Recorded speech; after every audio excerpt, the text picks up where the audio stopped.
¿Cómo podemos reclamar el aspecto femenino de lo divino y llegar a un mayor equilibrio y plenitud? La mayoría de las religiones occidentales ven a Dios como una figura masculina, y dentro de estas tradiciones patriarcales en todo el mundo, el aspecto femenino ha sido ignorado, menospreciado u ocultado.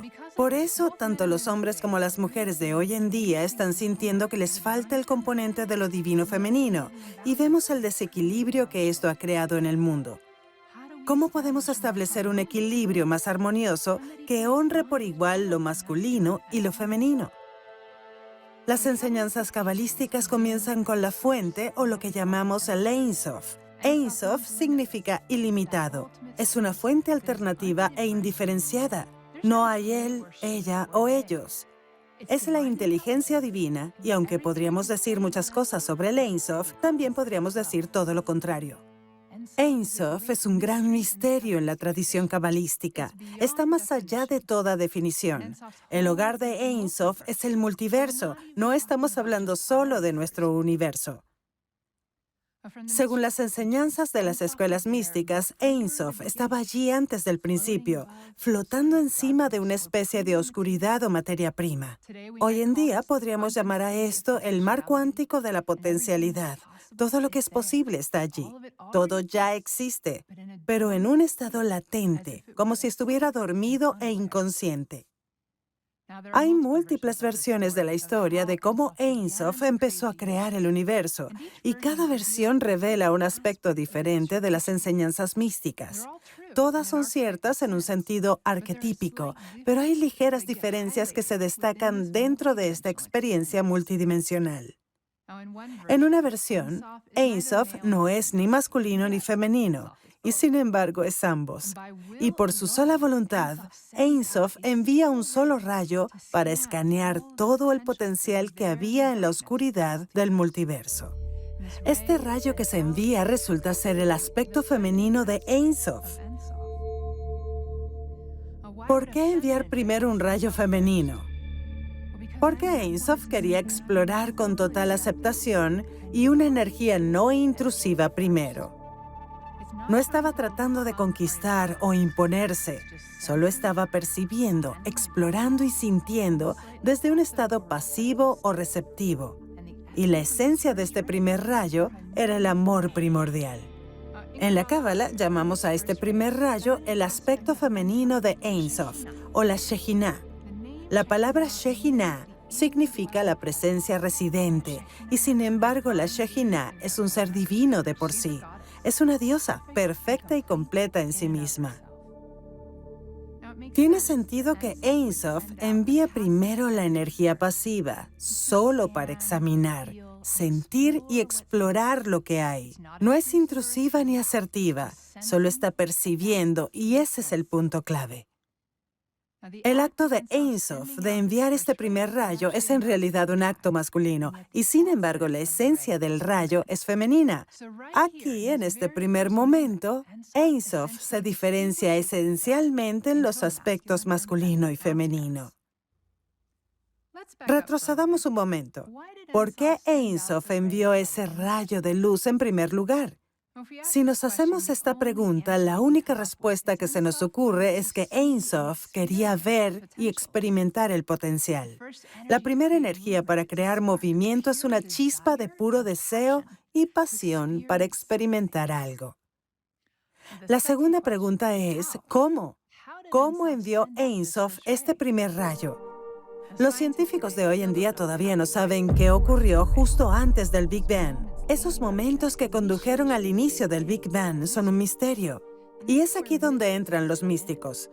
Ellos pueden acceder a un estado trascendental para recibir una visión de lo que inició este proceso, de cómo empezó todo.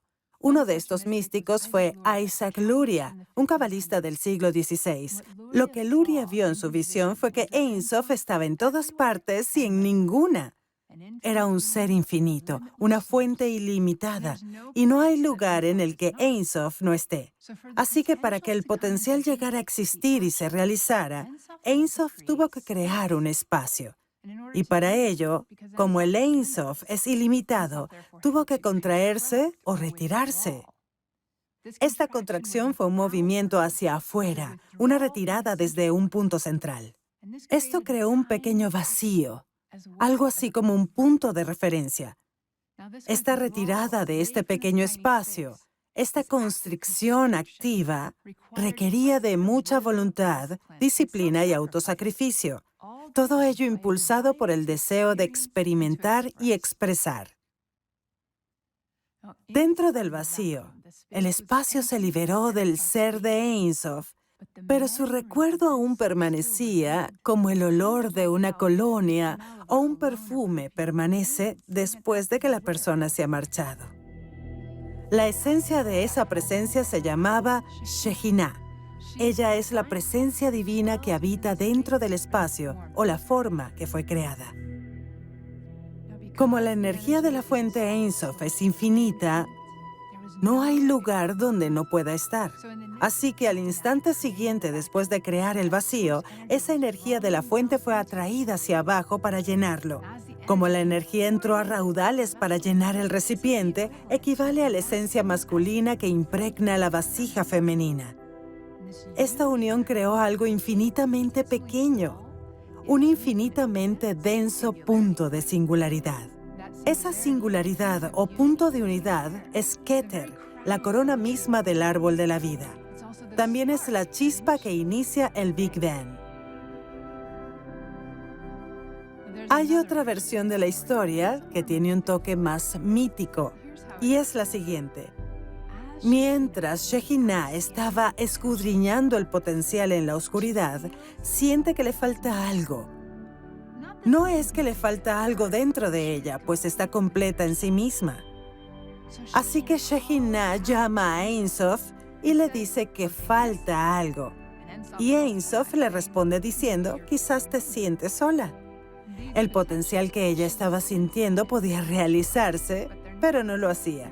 Estaba latente. Así que Ein Sof le pregunta, ¿qué vas a hacer al respecto? ¿Qué iba a hacer ella?